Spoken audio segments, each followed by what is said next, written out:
ونستعينه ونستغفره ونؤمن به ونتوكل عليه ونعوذ بالله من شرور أنفسنا ومن سيئات أعمالنا من يهده الله فلا مضل له ومن يضلله فلا هادي له ونشهد أن لا إله إلا الله وحده لا شريك له ونشهد أن سيدنا ونبينا مولانا محمدا عبده ورسوله أرسله الله بالحق بشيرا ونذيرا وداعيا إلى الله بإذنه وسراجا منيرا أما بعد فقد قال الله تعالى في كلامه القديم أعوذ بالله من الشيطان الرجيم بسم الله الرحمن الرحيم ولله على الناس حج البيت من استطاع إليه سبيلا ومن كفر فإن الله غني عن العالمين صدق الله العظيم. கண்ணியத்திற்குரிய பெரியோர்களே, சகோதரர்களே, தாய்மார்களே, புனித ஹஜ் சம்பந்தமாக சில விளக்கங்கள், சட்டங்கள் சொல்லப்பட வேண்டும் என்பதற்காக வேண்டி ஒரு பெரிய ஏற்பாடு. 3 நாள்களும் இதே மாதிரி அசருக்கு பின்னால் ஆரம்பித்து இஷாவுடைய நேரம் வரைக்கும் விளக்கங்கள் சொல்லப்படும். பொதுவாக ஹஜ்ஜுக்கு செல்பவர்களுக்கு மட்டுமல்லாமல் மற்றவர்களுக்கும் அது நல்ல பலனை தரும் என்பதிலே சந்தேகமில்லை. ஆகவே ஹஜ் செய்வதை உறுதி செய்து கொண்டவர்கள் ஹஜ்ஜுடைய காரியங்கள் எப்படி செய்யப்பட வேண்டும், ஹஜ்ஜுடைய தன்மைகள் எவை என்பதையெல்லாம் தெரிந்து கொள்வது கட்டாயமா. ஏன்னா காலங்கள் செல்ல செல்ல ஹஜ் செய்வது என்பது ஒரு வேடிக்கையான பயணமாக ஆக்கப்பட்டு விட்டது. அங்கே செல்லக்கூடியவர்களிலே அதிகமான நபர்கள் வீணான விளையாட்டுகளிலும் வீணான காரியங்களிலும் உலகத்தினுடைய பல்வேறு விதமான தேட்டங்களிலும் ஈடுபடக்கூடிய சூழ்நிலையை நாம் பார்க்கின்றோம். ஹஜ் என்பது எவ்வளவு முக்கியமானது, எவ்வளவு பிரதானமானது என்பதை ஹஜ்ஜுடைய விளக்கங்களிலே நாம் தெரிந்து கொள்ளலாம். பொதுவாக ஹஜ்ஜுடைய ஒவ்வொரு செயலும் இந்த உலகத்தினுடைய ஆசா பாசங்களை ஒதுக்கி வைத்து ஆகிரத்தின் பக்கம், அல்லாஹின் பக்கம் நெருங்கக்கூடிய சூழ்நிலையை உருவாக்கக்கூடியவை. எந்த அளவுக்கு அது நம்முடைய நினைவில் வருகின்றதோ, செயல்படுத்துகின்றோமோ, அந்த அளவுக்குத்தான் ஹஜ்ஜுடைய அந்த காரியங்கள் மிக சிறப்பாக நமக்கு அமையப்பெறும். நிறைய விஷயங்கள் இருக்கின்றன. இன்ஷா அல்லாஹ் அதுக்கு நேரம் கிடைக்கும் போது அந்த சம்பவங்களை சொல்லுவோம். உதாரணமாக ஏறாம் கட்டுகின்றோம் என்று சொன்னால் வெறுமனே துணியை உடுத்திக் கொள்ளுவது ஹஜ் செய்வதற்காக அடையாளமாக துணியை உடுத்திக் கொள்வது என்பதல்ல. எஹ்ராம் என்பதற்கு அர்த்தம் ஹராம் ஆக்கி வைத்தல் என்பது. வெளித்தோற்றத்திலே சில செயல்கள் எஹ்ராம் கட்டிய பின்னால் சில செயல்கள் ஹராமாக்கப்படுகின்றன, செய்யக்கூடாது. ஒரு 8 வகையான செயல்களை சொல்லுவோம். அந்த செயல்களை செய்யாமல் தடுத்துக் கொள்வது கட்டாயமாகும். அந்த செயல்களை எஹ்ராம் கட்டிய பின்னால் செய்வது ஹராமாகும். இது வெளித்தோற்றமான நிலை. ஆனால் உண்மையிலேயே ஹகீகத், அந்தரங்கமான நிலை என்னவென்றால், எஹ்ராம் என்ற அந்த 2 துணிகளை உடுத்தக்கூடிய நேரத்திலேயே நாம் கஃன் அணிந்து விட்டோம் என்ற எண்ணம் வர வேண்டும். கஃனுக்கு மெயினான முக்கியமான 2 துணிகள் தான். ஆண்களுக்கு 3 துணிகள், பெண்களுக்கு 5 துணிகள் என்பதாக சொல்லுவார்கள் கஃன் இடுவதற்கு. கஃன் சம்பந்தமான விவரத்தையும் ஒவ்வொரு முஸ்லீமும் தெரிந்து கொள்ள வேண்டும். ஏதாவது சில நேரங்களிலே, சில சூழ்நிலைகளிலே, இக்கட்டான சூழ்நிலைகளிலே நாமும் அடுத்தவருக்கு கஃன் இடக்கூடிய சூழ்நிலை ஏற்படும். அந்த நேரத்தில் எப்படி கஃன் இடுவது என்று தெரிய வேண்டும். சரி, கஃன் உடைய நினைவை உண்டு பண்ணுவதுதான் இஹ்ராம். கஃன் அணிந்து விட்டால் அதற்கு பிறகு பயணம் தொடர்கின்றது, நீண்ட பயணம்.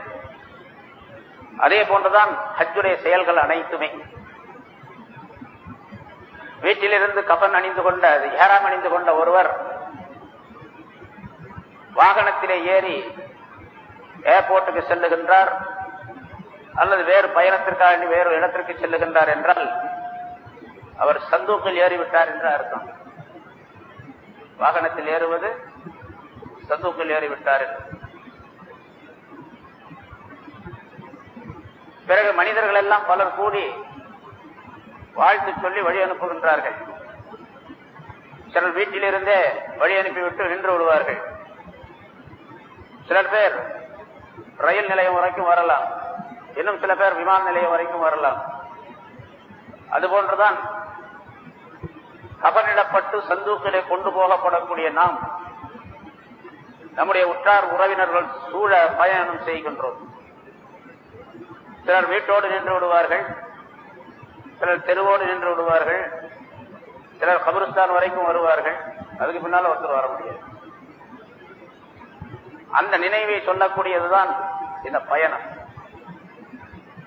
அதே போன்று பயணத்திலே விமானத்திலோ அல்லது மற்ற வாகனங்களிலே செல்லக்கூடிய நேரத்தில் நம்மோடு பல ஹாஜிகள் வருவார்கள். ஹஜ்ஜுக்கு செல்லக்கூடியவர்கள், கூட்டாளிகள், பயண கூட்டாளிகள்.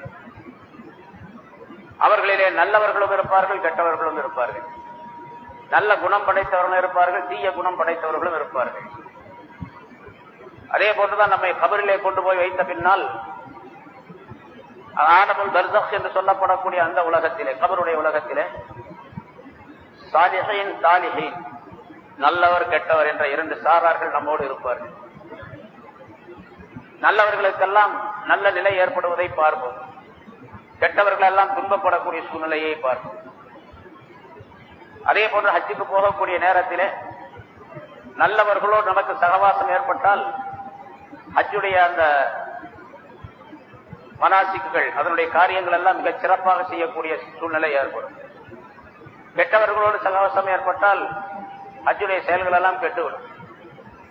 நம்ம பார்க்கிறோம், ரூம்ல ஒரு 5 பேர் இருந்தாங்க அப்படின்னா 5 பேரும் ஒரே மாதிரி நல்ல அமல் செய்ய வேண்டும் என்ற ஆர்வம் உள்ளவர்களாக இருந்தால் எல்லோருமே தஹஜ்ஜுடைய நேரத்துக்கு 3 மணிக்கு எந்திரிச்சு ஹரமுக்கு போயிடுவாங்க, தொழுவாங்க, தவாப் செய்வாங்க, குர்ஆன் ஓதுவாங்க, அப்புறம் வருவாங்க, அப்புறம் போவாங்க, அப்புறம் தவாப் செய்வாங்க.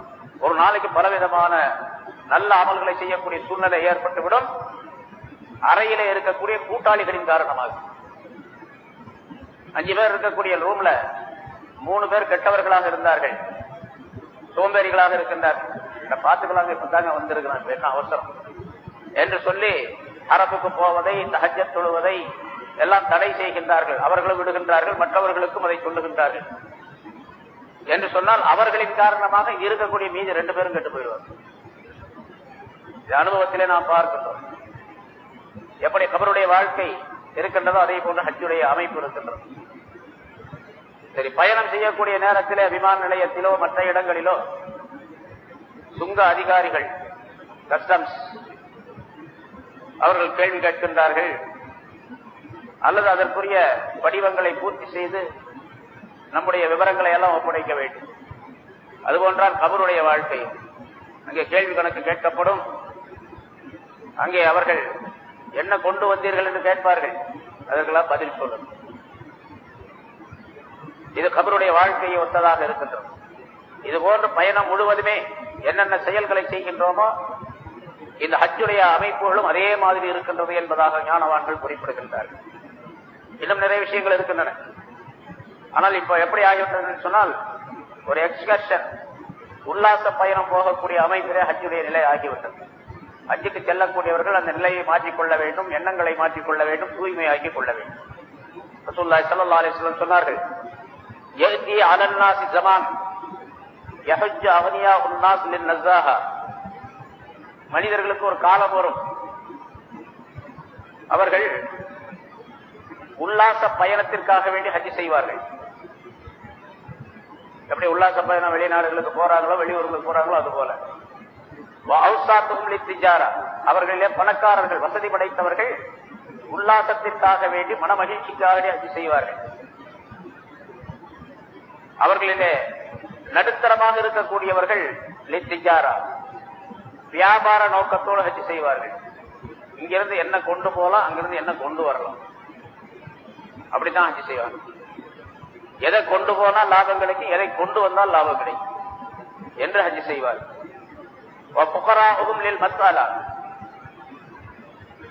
ஏழைகள் இருக்கின்றார்கள், அவர்கள் தங்களுக்கு கொஞ்சம் பொருளை தேடிக்கொள்ள வேண்டும் என்பதற்காக அடுத்தவரிடத்தில் யாசகம் கேட்பதற்காக ஹஜ் செய்வார்கள். இங்க போனா காசு நிறைய கிடைக்கும். நம்ம நிறைய பாக்குறோம். ஆளுக்கு ஒரு ரியாலா கொடுத்தா கூட பல லட்சக்கணக்கான ரியால் சேர்ந்து போயிடும். அதை பாக்குற சாதாரண ஆளுக்கு கூட ஆசை வரும். ஏன்னா பொதுவா காசை பார்த்த உடனே காசு இருக்கிறவங்களுக்கு கூட ஆசை வரும்.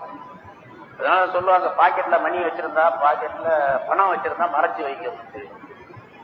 அடுத்தவருக்கு தெரிய மாதிரி வச்சீங்கன்னு சொன்னா லட்சத்து பாக்கெட்ல 100 ரூபாயா தெரியுது, 500 ரூபாய் தாளா தெரியுது அப்படின்னு ஒரு சபலம் ஏற்படும். கொஞ்சம் மனம் இதான ஆளா இருந்தா எப்படியாவது இந்த பாக்கெட்ல உள்ளது அப்படி பிக் பாக்கெட் அடிச்சிருவோம் அப்படிங்கிற நினைப்பு கூட வரும் சில பேர். அதனால பாக்கெட்ல இருக்கிற மணியை மறைச்சு வைக்கும். அதுபோல அங்க போகக்கூடியவர்கள் ஏழைகள் வசூல் செய்யறாங்க. அதை பார்க்கக்கூடியவர்கள் கூட ஒரு சபலம் ஏற்படுகின்றது. அவர்களை சில பேர் படித்தவர்கள் இருக்கின்றார்கள், ஆலிம்கள் படித்தவர்கள் அப்படின்னு சொல்லிட்டு சில பேர் அவர்கள் பேருக்காக வேண்டி புகழுக்காக வேண்டி ஹஜ் செய்வார்கள். அப்படி ஒரு காலம் வரும் என்று ரசூலுல்லாஹி ஸல்லல்லாஹு அலைஹி வஸல்லம் சொன்னார்கள்.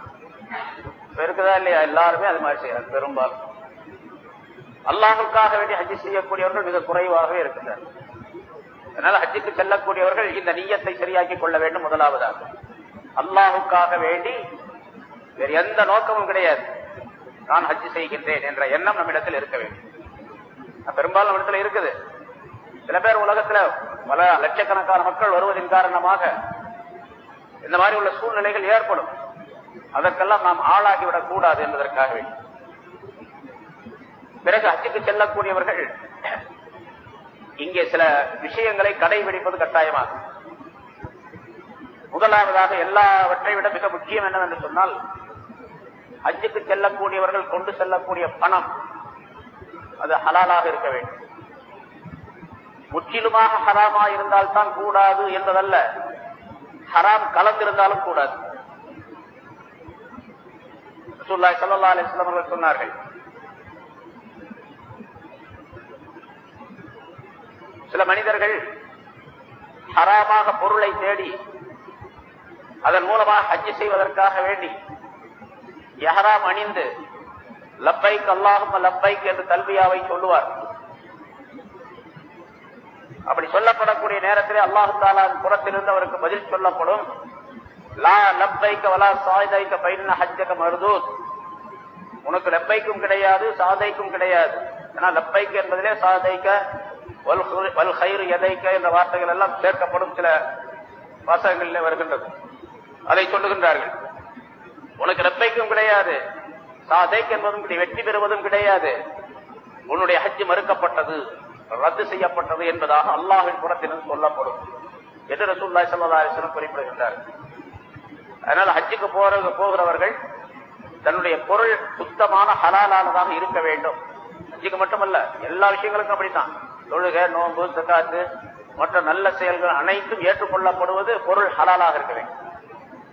ஹராம் ஒரு சிறிதளவு கலந்திருந்தாலும் கூட அது ஏற்றுக்கொள்ளப்பட மாட்டாது. இது தெளிவான விஷயம். அல்லாஹ் தஆலா குர்ஆன்ல சொல்லுகின்றான், ரசூலுல்லாஹி ஸல்லல்லாஹு அலைஹி வஸல்லம் அவர்கள் ஹதீஸின் மூலமா பல எச்சரிக்கைகளை செய்கின்றார்கள். இது முதல் விஷயம்.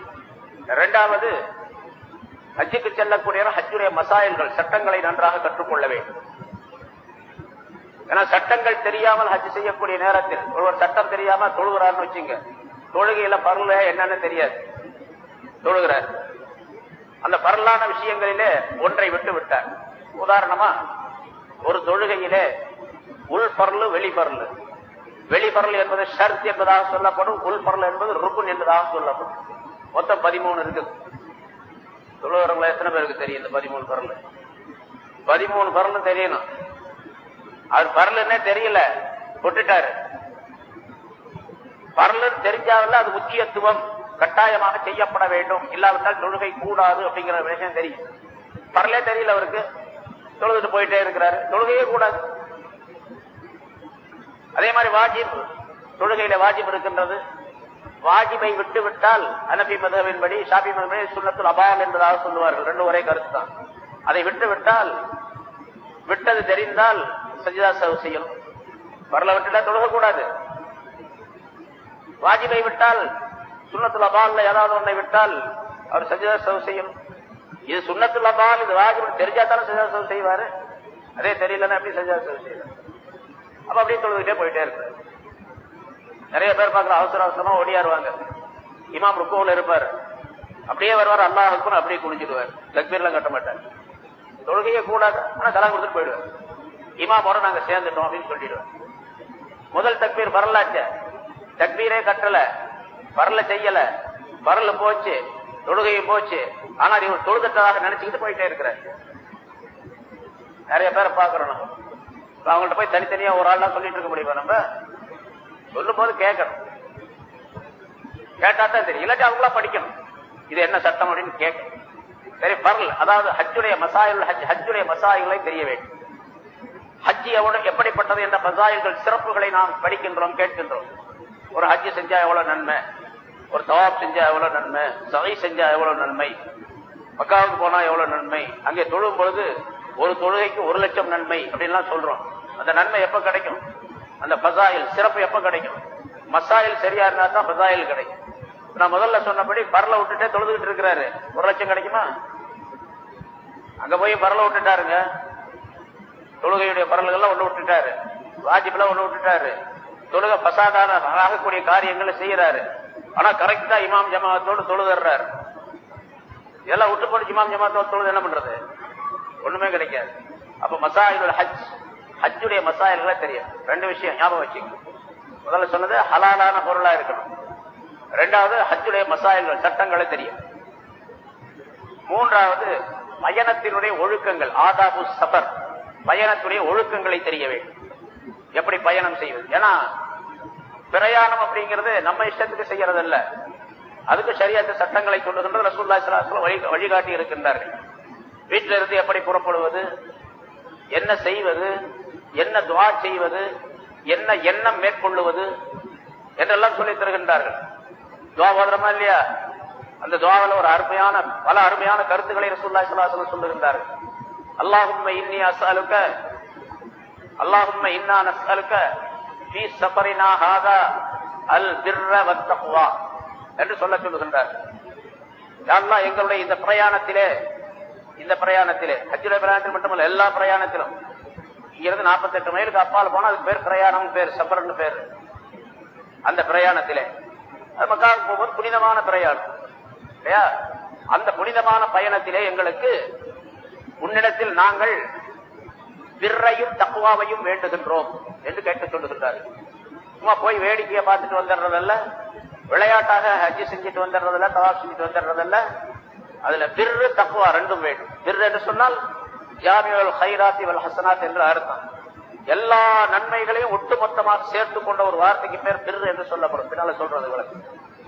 அப்படிப்பட்ட அற்புதமான ஒரு பயணமாக இதை எங்களுக்கு நீ ஆக்கி தருவாயாக. முன்னிடத்தில் நாங்கள் அதை வேண்டுகின்றோம், தக்வாவை வேண்டுகின்றோம். நாங்கள் போகக்கூடிய இந்த பயணத்திலே உன்னுடைய பக்தி எங்களிடத்தில் இருக்க வேண்டும். தக்வா என்பது கல்வை சேர்ந்த, உள்ளத்தை சேர்ந்தது.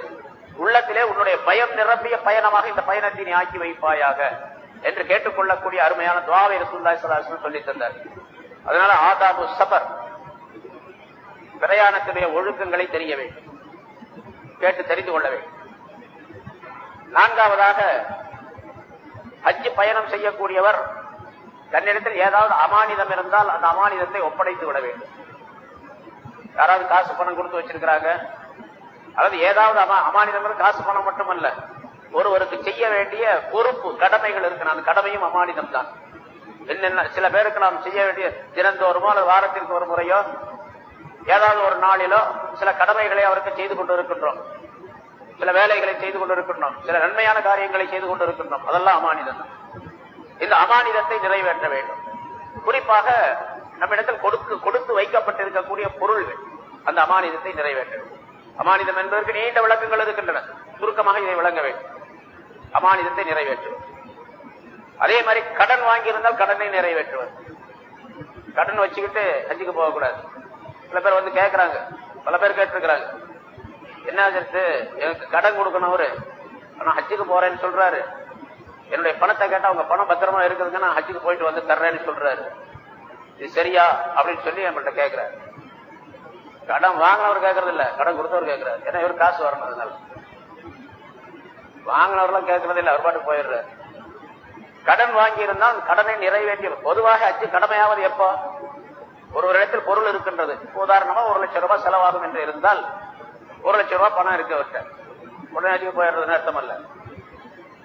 அவர் கடன் கொடுக்க வேண்டியது இருக்கின்றது என்று சொன்னால் அந்த 1 லட்சம் ரூபாய் முதலாவதாக கடனை நிறைவேற்ற வேண்டும். கடன் கொடுத்த பின்னால் தன்னுடைய குடும்பத்திற்கு தேவையான செலவுக்குரிய பொருள்களை அதிலிருந்து எடுத்த பின்னால் யார் யாருக்கு இவர் நபகா இவர் செலவுக்கு கொடுப்பது கடமையாக இருக்கின்றதோ அவர்களுக்கும் கொடுத்த பின்னால் மீதி 1 லட்சம் ரூபாய் இருந்தா தான் போகணும். கடன், குடும்ப செலவு, கொடுக்க வேண்டியவருக்குரிய பொருள்கள் இவற்றையெல்லாம் நீக்கிவிட்டால் 80 ரூபாய் தான் இருக்குது. 20 ரூபாய் செலவுல போயிடுதுன்னு வச்சுக்கோங்க. கடன் இல்லாததுல எல்லாம் போயிடும். இப்ப 80 ரூபாய் கொண்டு போய் ஹஜ்ஜுக்கு போக முடியாது என்றால் போக வேண்டிய கடமையில இருக்கு. ஆஹா 80 ரூபாய் இருக்குது, எப்படியாவது இன்னொரு 20 ரூபாய் இருந்தா போயிடலாம். கடன் எல்லாம் கொடுத்துட்டாருன்னு வச்சுக்க. இன்னொருத்த போய் புதுசா 20,000 ரூபாய் கடன் வாங்குறாரு. பழைய கடன் எல்லாம் கொண்டு போய் புதுசா கடன் வாங்குறாரு. அதுவும் தேவை. கடன் வாங்கி ஹஜ்ஜுக்கு போகணும்னு அவசியமே கிடையாது. உங்கள் மீது கடமையே இல்லை. கடமை இல்லாத நாமளாக ஒரு பாரத்தை ஏற்படுத்திக் கொள்ளக்கூடாது. அதனால பொருள் இருக்கக்கூடியவர்கள் ஹஜ்ஜு செய்வதற்கு முன்னால் அவர்களுக்குரிய அந்த கடன்களை எல்லாம் நிறைவேற்றி விட வேண்டும். அதே மாதிரி அடியார்களுக்கு செய்ய வேண்டிய கடமைகள் இருக்கின்றன. அந்த கடமைகள் நிறைவேற்ற வேண்டும். அதிலே முதலாவதாக தன்னுடைய பெற்றோருக்கு செய்ய வேண்டிய கடமைகள். பெற்றோர் இருக்கின்றார்கள், தாயும் தந்தையும் இருக்கின்றார்கள். அவர்களிடத்தில் சொல்லுகின்றார், நான் ஹஜ்ஜுக்கு போயிட்டு வர்றேன் அப்படின்னு சொல்லி. அவர்கள் வயோதிகமானவர்களாக இருக்கின்றார்கள் என்று சொன்னால் இவருடைய பணிவிடை அவர்களுக்கு தேவைப்படுகின்றது என்ற நிலையிலே அவர்களிடத்தில் சொல்ல வேண்டும். என்னப்பா இந்த நேரத்துல எல்லாம் விட்டுட்டு போறியே, 1 மாசம் 2 மாசம் ஆகுமே வர்றதுக்கு, எனக்கு ஹித்மத் செய்யறதுக்கெல்லாம் எங்களுக்கு ஆள் இல்லையே அப்படின்னு சொல்றாங்கன்னு வச்சுங்க. அவர்களுக்கு முறையாக ஹித்மத் செய்வதற்காக வேண்டி யாராவது ஒருவரை வேலைக்கு நியமனம் செய்துவிட்டு இவர்கள் செல்ல வேண்டும். அதெல்லாம் எப்படியாவது நீங்க பாத்துங்க அப்படின்னு சொல்லிட்டு போயிடக்கூடாது. இது பரலான ஹஜ்ஜாக கட்டாயமான செய்ய வேண்டிய முதல் ஹஜ்ஜாக பரலான ஹஜ்ஜாக இருந்தால் அப்பொழுது பெற்றோருடைய அந்த சேவைகளை எல்லாம் செய்வதற்குரிய ஏதாவது ஒரு ஆளை அல்லது வசதியை நியமனம் செய்துவிட்டு அவர் ஹஜ்ஜுக்கு செல்ல வேண்டும். இப்ப அந்த நேரத்தில் பரலான ஹஜ்ஜில பெற்றோர் சொல்லுகின்றார்கள், தாயும் தந்தையும் தாயோ தந்தையோ சொல்லுகின்றார்கள், நீ இப்பெல்லாம் ஹஜ்ஜுக்கு போகாதப்பா, நான் ரொம்ப டேஞ்சரா இருக்கிறேன், சீரியஸா இருக்கிறேன், அடுத்த வருஷம் போய்க்கேன், அதுக்குள்ள நான் போயிடுவேன் அப்படின்னு சொல்றாருன்னு வச்சுங்க. ஆனா இவர் ஹஜ்ஜு கடமையான பின்னால பரலான ஹஜ்ஜாக இருந்தால் தாய் தந்தையுடைய சொல்லுக்காக தாமதிக்க வேண்டிய அவசியம் இல்லை, ஏற்பாடு செஞ்சுட்டு போயிடும். அதே நேரத்தில் நபிலான ஹஜ்ஜா இருந்துச்சு வச்சுங்க, 2வது 3வது ஹஜ்ஜா இருந்துச்சு அல்லது பதிலி ஹஜ்ஜா இருந்துச்சு, ஏதாவது ஒரு தன்னுடைய அடைச்சா முதல்ல நிறைவேற்றிட்டார். இப்ப பெற்றோர் சொல்லுகின்றார்கள், இப்படி என்னப்பா என்ன விட்டுட்டு போறீங்க, போன வருஷம் தான் ஹஜ்ஜுக்கு போனேன், அந்த முதல் வருஷம் வந்து இப்ப என்னத்துக்கு நீ நபிலான ஹஜ்ஜு தானே அப்படின்னு இல்ல நான் போயிட்டு வரணும் அப்படின்னு போயிடக்கூடாது. இப்போ பெற்றோருடைய அனுமதி இருந்தால்தான் போக வேண்டும். 2வது ஹஜ்ஜு 3வது ஹஜ்ஜுக்கு போகும்போது பெற்றோருடைய அனுமதி இல்லாமல் போகக்கூடாது, குற்றத்திற்குரியது. ஹஜ்ஜு நிறைவேறும் என்று இருந்தாலும் கூட அது குற்றத்திற்குரிய செயலாகும். அதே போல தன்னுடைய மனைவி மக்களுக்குரிய கடமைகளை செய்ய வேண்டும். கடமைகளை செய்ய வேண்டும் என்று சொல்லும்போது சில பேர் இப்படி நினைக்கிறாங்க, பருவம் அடைந்த பெண் குழந்தைகள் இருக்கின்றார்கள், திருமணம் செய்ய வேண்டியது இருக்கின்றது, கல்யாணம் செய்யறதுக்காக வேண்டி பிள்ளைகளுக்கு பொருள் சேர்த்து வச்சிருக்கிற, காசு சேர்த்து வச்சிருக்கிற. இப்ப இந்த காசை கொண்டு போய் ஹஜ்ஜுக்கு போயிட்டா கல்யாணம் தடைப்பட்டு போயிடும். அதனால இந்த காசை வச்சிருந்து கல்யாணத்தெல்லாம் முடிச்சிட்டு அப்புறம் பாத்துக்கலாம். ரொம்ப பேர் சொல்லக்கூடிய விஷயம் வார்த்தைகள் இது. குமர் இருக்கிறவங்க வீட்டுல முடிச்சிட்டு போலான்னு இருக்கிறேன் அப்படின்னு சொல்லி சொல்லுவார். அதுக்குள்ள இவர் போயிடுவார், மேல முடிச்சிட்டு போலான்னு இருக்கிறேன் அப்படின்னு சொல்லி நினைச்சிட்டு இருப்பார். இப்போ அதுல ஒரு சட்டம் இருக்கின்றது. பெண் குழந்தைகள் இருக்கின்றார்கள், நிக்காஹுக்கு தயாராக இருக்கின்றார்கள், தயார் நிலையில் இருக்கின்றார்கள். இவரிடத்தில் காசு பணம் பொருள் இருக்கின்றது, 1 லட்சமா 2 லட்சமா இருக்கு, ஹஜ்ஜுக்கு போயிட்டு வர அளவுக்கு இருக்குன்னு வச்சுக்க. அந்த 1 லட்சம் 2 லட்சமா இருந்துச்சுன்னு சொன்னா கல்யாணம் பண்ணிடலாம். ஹஜ்ஜுக்கு போதா கல்யாணம் பண்றதா அப்படின்னா அந்த பெண் குழந்தைகளுக்கு மாப்பிள்ளையை தேடி, சரியான ஜோடியை தேடி திருமணம் செய்வதற்குரிய காலகட்டம் நெருக்கமாக இருந்தால், அதுக்கெல்லாம் தேதியெல்லாம் குறிச்சாச்சு, மண்டபம் எல்லாம் ஏற்பாடு பண்ணியாச்சு, எல்லாம் ஆயிடுச்சு, இன்னொரு 2 மாசத்துல கல்யாணம் பண்ணலாம், 3 மாசத்துல கல்யாணம் பண்ணலாம் அப்படின்னு இருந்துச்சுன்னு சொன்னா இப்ப அந்த பணத்தை கொண்டு நிக்காக செய்ய வேண்டும், ஹஜ்ஜுக்கு போக கூடாது. ஏன்னா அந்த பணத்தை செலவு பண்ணிட்டார் அப்படின்னு சொன்னா இப்போ அவரு திரும்ப ஹஜ்ஜுக்கு போக முடியாது. அதனால ஹஜ்ஜுக்கு போயிட்டாருன்னு சொன்னா நிக்கா செய்ய முடியாது. அதனால நிக்கா செஞ்சிட வேண்டியது. சரி, பணம் இருக்குது, கல்யாணத்துக்கு தயாராக பெண் குழந்தைகள் இருக்கின்றார்கள், ஆனா இன்னும் மாப்பிள்ளை எல்லாம் தயாராகல. என்னன்னு கேட்கிற பார்த்துக்கிட்டு இருக்கிறவங்க அப்படின்னு சொல்றோம். பொதுவாக ஒரு பெண் குழந்தைக்கு நம்ம மாப்பிள்ளை பார்க்கறதா இருந்தா யாராவது சிலரிடத்தில் சிலருடைய இடங்களிலே நாம் பார்க்கணும், ஒரு வாரம் 10 நாள் மாப்பிள்ளை தயாராயிடுவார், எங்கேயாவது பார்த்து முடிவாயிடும். சில பேருக்கு அவருடைய உறவினர்களிலேயே மாப்பிள்ளை இருந்து கொண்டிருப்பார்கள், சின்ன பிள்ளையில தான் முடிவு செஞ்சு வச்சிருப்பாங்க இந்த மாப்பிள்ளை தான் இந்த பொண்ணுக்கு அப்படின்னு சொல்லிட்டு, அதுவும் தயாராக இருக்கிற மாதிரி. மாப்பிள்ளை தயாராக இருக்கின்றார், பெண்ணும் தயாராக இருக்கின்றார், பொருளும் இருக்கின்றது என்று சொன்னால் இப்பொழுது கல்யாணம் பண்றது அவசியம். அந்த மாதிரி இல்ல, மாப்பிள்ளை பார்த்துக்கிட்டு இருக்கிறாங்க. என்னங்கன்னா மாப்பிள்ளை பார்த்துக்கிட்டு இருக்கணும். எங்க போன வருஷமே சொன்னீங்களாங்க மாப்பிள்ளை பார்த்துக்கிட்டே இருக்கிறோம், எனக்கு சரியா அமையல அப்படின்னு சொல்றாங்க. இந்த நிலையில அந்த பணத்தை கொண்டு ஒரு ஹஜ்ஜுக்கு போகணும், கல்யாணத்துக்காட்டி தாமதிக்க கூடாது. பெண் குழந்தை பருவம் அடைந்து கல்யாணத்துக்கு தயாராக இருக்கக்கூடிய நேரத்தில் 2 சட்டம். மாப்பிள்ளை தயாராக இருந்தால் உடனடியாக திருமணம் செய்யக்கூடிய சூழ்நிலை இருந்தால் திருமணம் செய்துவிட வேண்டும் அந்த பொருளை கொண்டு. மாப்பிள்ளை தயாராக இல்லை என்று சொன்னால் அந்த பொருளை கொண்டு ஹஜ்ஜுக்கு போயிடும். இது ஒரு சட்டம்.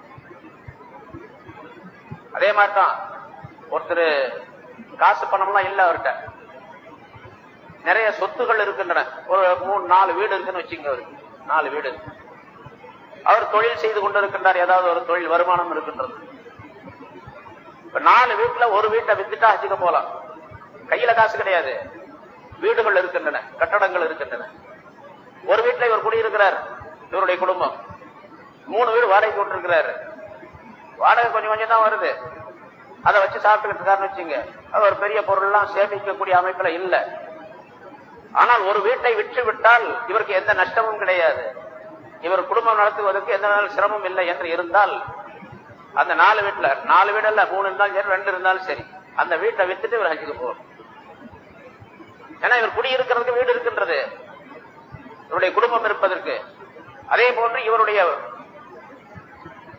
ஜீவனாம்சத்திற்காக வேண்டி இவர் வேலை செய்கின்றார், தொழில் செய்கின்றார், ஏதாவது ஒரு வியாபாரம் செய்கின்றார், பொருள் வருமானமும் இருக்கின்றது என்று இருந்தால் இருக்கக்கூடிய அந்த வீட்டை விட்டு ஹஜ்ஜுக்கு போகணும். அதே போல ஒரு சட்டம், இன்னொரு சட்டம் பாருங்க, ஹஜ்ஜுக்கு எவ்வளவு முக்கியமாக போக வேண்டும் என்பதற்கு ஒரு சட்டம் இருக்கின்றது. என்ன போல ஒரு ஆலிம்ஷா இருக்கிறார், காசு பணம்லாம் இல்ல, ஆனா நிறைய கிதாபுகள் புஸ்தகங்கள் அவர்கிட்ட இருக்குது, பல லட்சக்கணக்கான ரூபாய்க்கு புத்தகங்கள் இருக்கின்றன அவரிடத்துல. அவர் இன்னும் ஹஜ்ஜுக்கு போகல. அந்த புத்தகங்கள் இருக்கக்கூடிய கிதாபுகளிலே அவருடைய ஒரு லைப்ரரி வச்சிருக்கிறார், பெரிய லைப்ரரி. அந்த புத்தகங்களிலே இவருக்கு தேவை உள்ளது, தேவை இல்லாதது என்று நிறைய இருக்கின்றது. முக்கியமாக தேவைப்படக்கூடிய புத்தகங்களை நீக்கிவிட்டு முக்கியமாக தேவை இல்லை என்ற புத்தகங்களை கணக்கெடுத்தால் அதை விற்பனை செய்தால் 1 லட்சம் ரூபாய் 2 லட்சம் ரூபாய்க்கு விற்கும் என்று இருந்தால், முக்கியமாக தேவையில்லை என்ற அந்த புத்தகங்களை விட்டுவிட்டு அந்த பொருளை கூட ஹஜ்ஜுக்கு போகும். அப்படியே இருந்து மௌத்தா போயிட்டாரு, இவர் மீது குற்றம் உண்டு, ஹஜ்ஜு செய்யல என்ற குற்றத்திற்குரியவராக ஆவார்.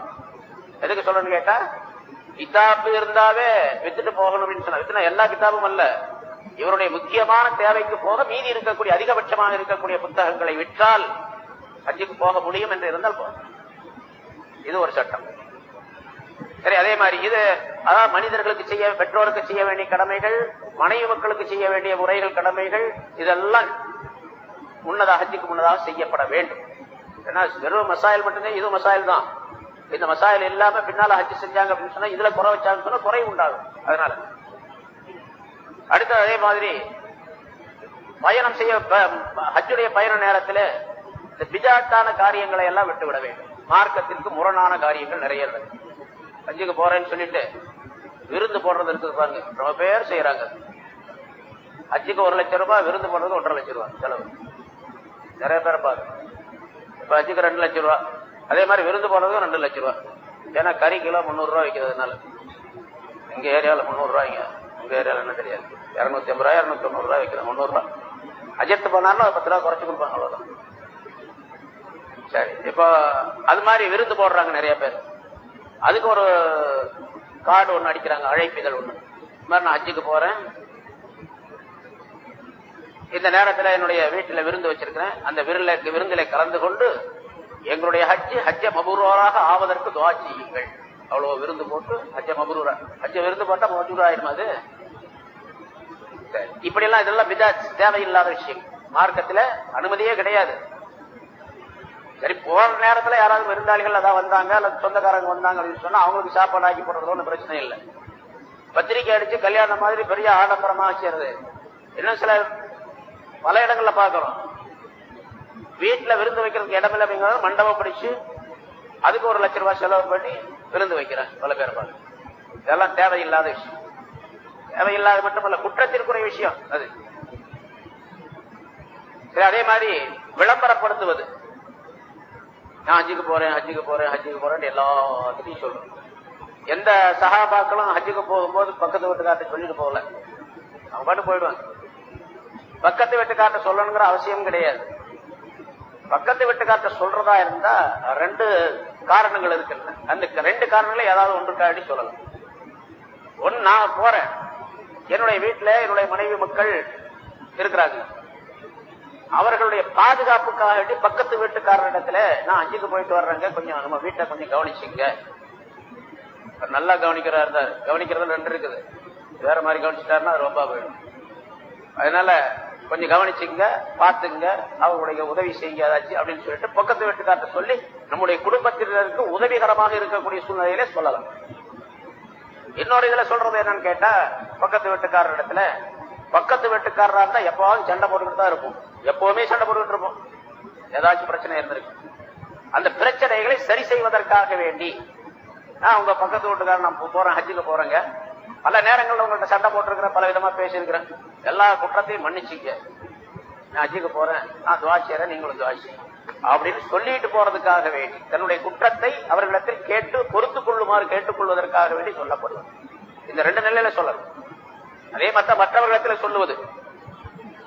ஏன்னா ஹஜ்ஜுக்கு போகக்கூடியவர்கள் அடுத்தவருடைய குற்றம் குறைகளை சுமந்து கொண்டு போகக்கூடாது. யாரும் நம் மீது எந்த விதமான கோபம் தாபம் உள்ளவர்களாக இருக்கக்கூடாது. எல்லோரும் என்னை பற்றி நல்லவன் என்பதாக நினைக்கக்கூடிய நிலையிலே நான் ஹஜ்ஜுக்கு செல்ல வேண்டும். அப்படி செல்வதாக இருந்தால் இப்ப என்ன செய்யணும்?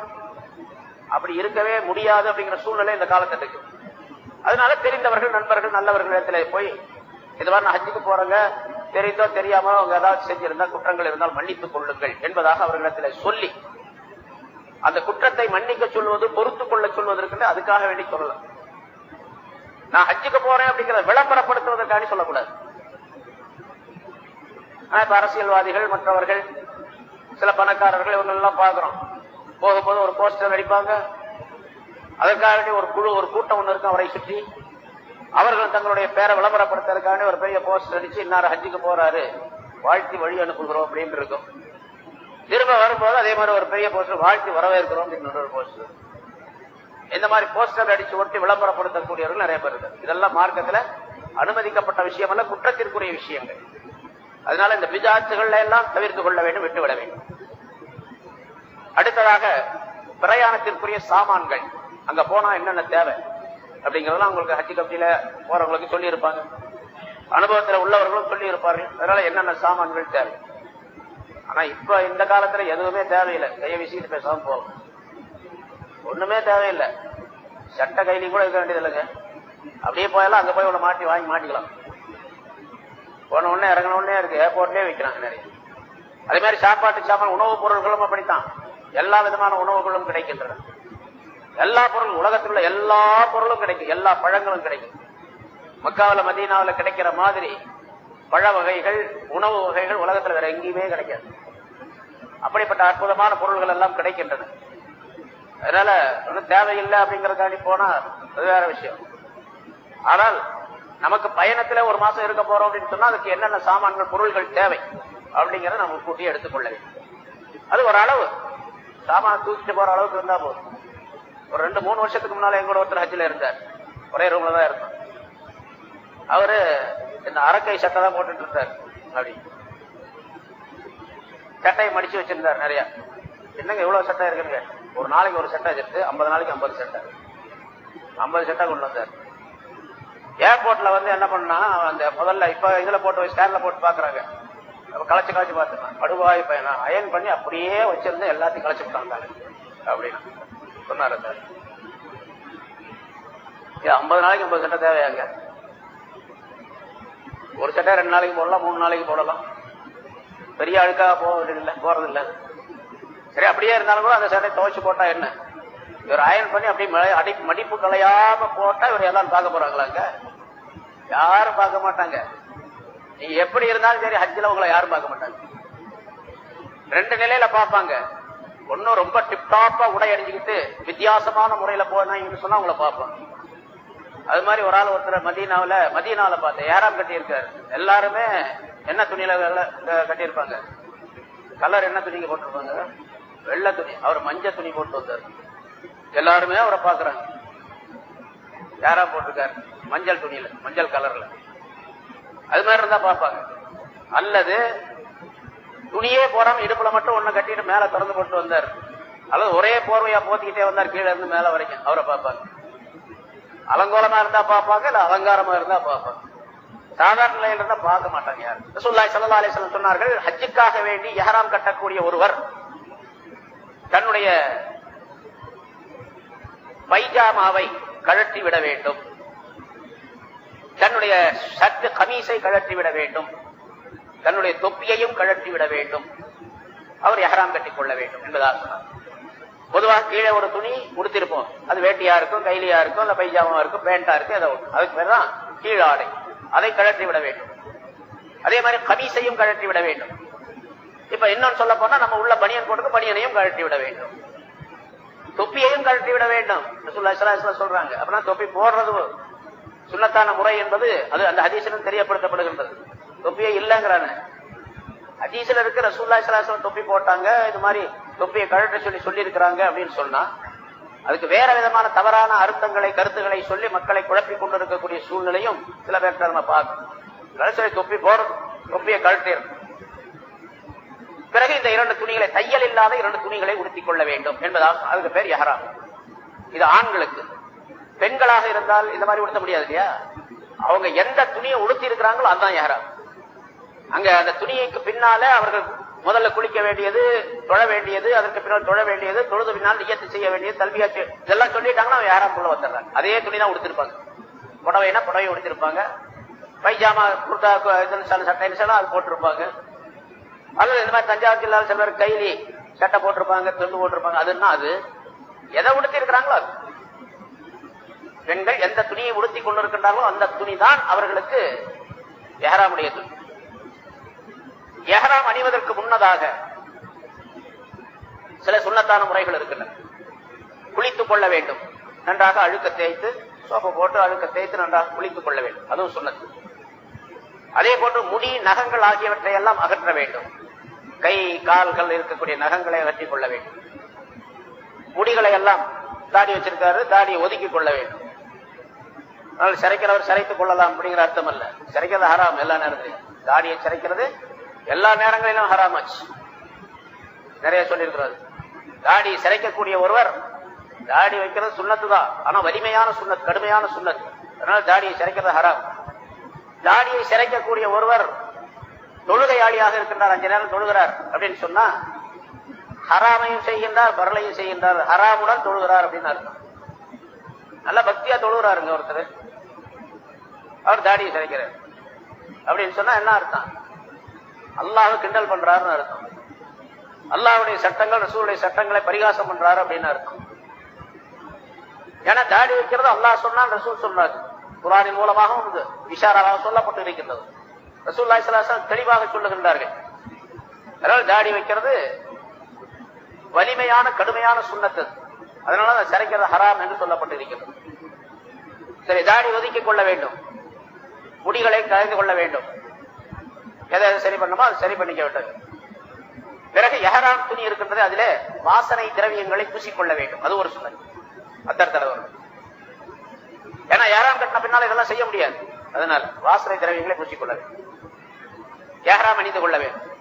இப்ப இஹ்ராம் அந்த துணியை உடுத்தினா, துணியை கட்டிய உடனே இவர் இஹ்ராம் உடையவராக ஆகிவிட்டார் அப்படின்னு சொல்லப்பட மாட்டார். துணியை கட்டினதுனால இஹ்ராம் உடையவர் அப்படிங்கிற அர்த்தம் அல்ல. துணி உடுத்திய பின்னால் எப்பொழுது ஹஜ்ஜுடைய நியத்து செய்து தல்பியா சொல்லி நியத்து செய்கின்றாரோ அப்பொழுதுதான் இஹ்ராமுக்குள்ளே வருகிறார் அப்படின்னு அர்த்தம்.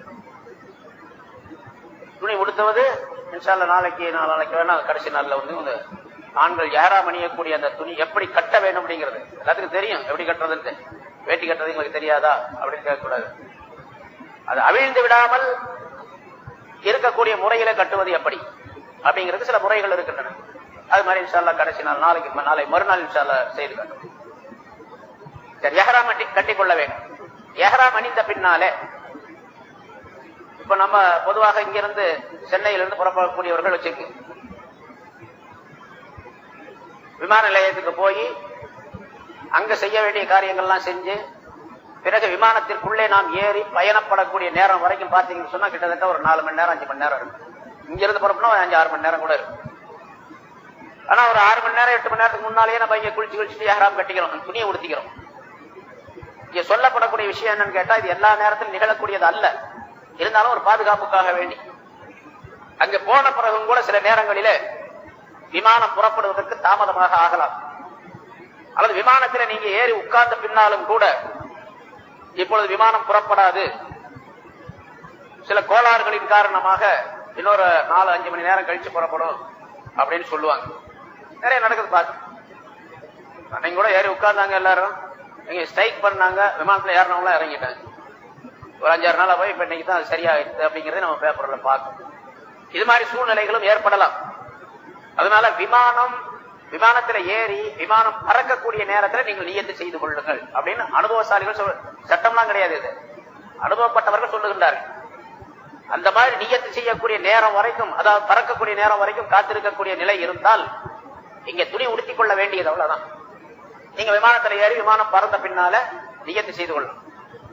ஆனா அந்த இஹ்ராம் கட்டிய கல்வியா சொல்றது வாஜிபு, வாஜிபை விட்டுவிட்டால் தபு கொடுப்பது வாஜிப்.